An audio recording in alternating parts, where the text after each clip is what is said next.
Democrats and Republicans came out this week with their new budget proposals. As most people know, there hasn't been a formal budget passed by both houses of Congress since 2009. With us today to talk about it is Grover Norquist. Grover, thanks for being with us. Good to be with you. So, Grover, let's jump right to it.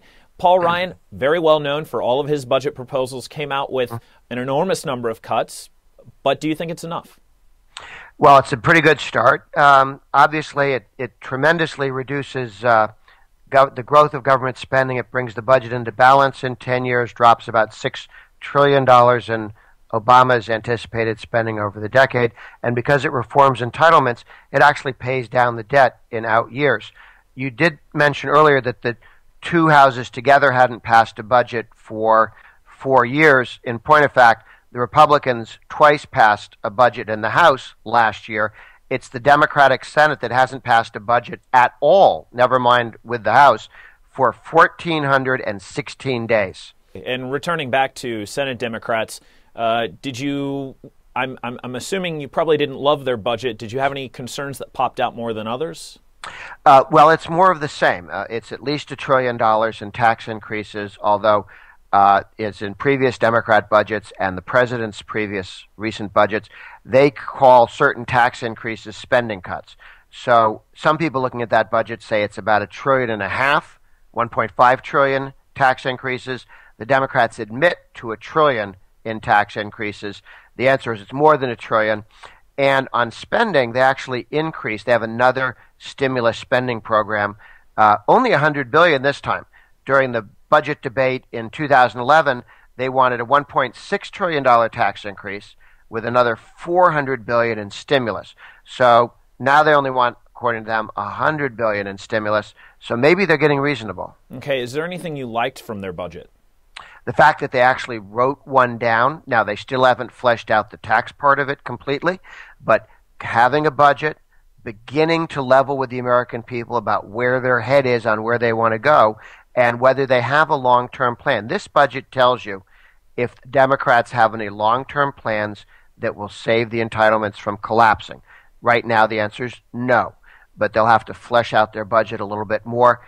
The American people can only choose wisely if they see both the Ryan budget, which was passed before the last election. Every Republican in the House has been reelected having supported the Ryan budget plan, so they're comfortable with it. They know what's in it. They've voted for it more than once. They've thought it through. It's a plan that balances and the budget and reforms entitlements. This is the first time out for the Democrats in 1,416 days. So we'll have to see whether it's really just a couple people's idea or whether the Democrats run away from this or embrace it, in which case the American people can make an informed, intelligent decision in 2014 as to whether to elect a Republican or a Democrat Senate.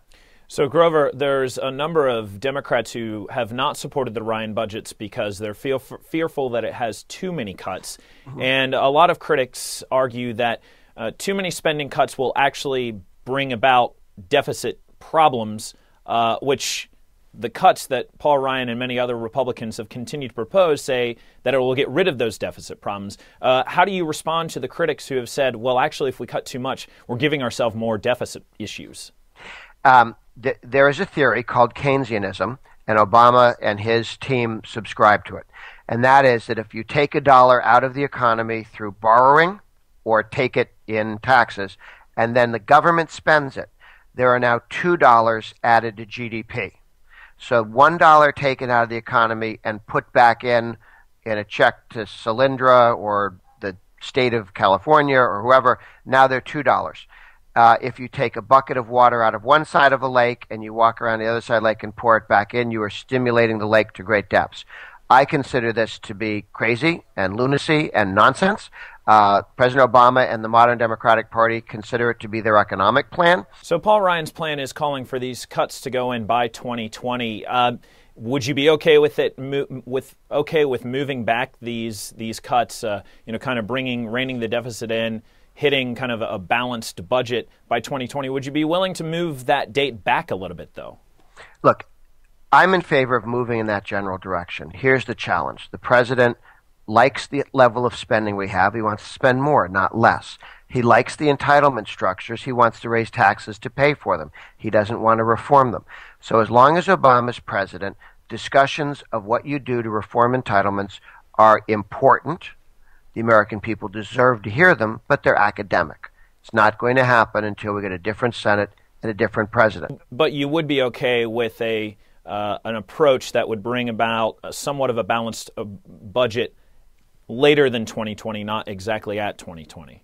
I'm not wedded to any particular date. It's the direction you're moving in. We should move towards limiting the growth of spending, reducing the tax burden. There's no, if you don't do this by this date, you're wrong. I'm in favor of moving in that direction. I think if you pass the Ryan budget today, and it passed and was signed into law, it would balance much more rapidly than in 10 years, because you'd get more economic growth with a top marginal tax rate, corporate and individual, of 25% than we do today. Well, Grover, I guess we'll see. Of course, there's going to be many negotiations in Congress, but thank you so much for being with us today. You got it. Take it easy. I'm Deaux, The Street.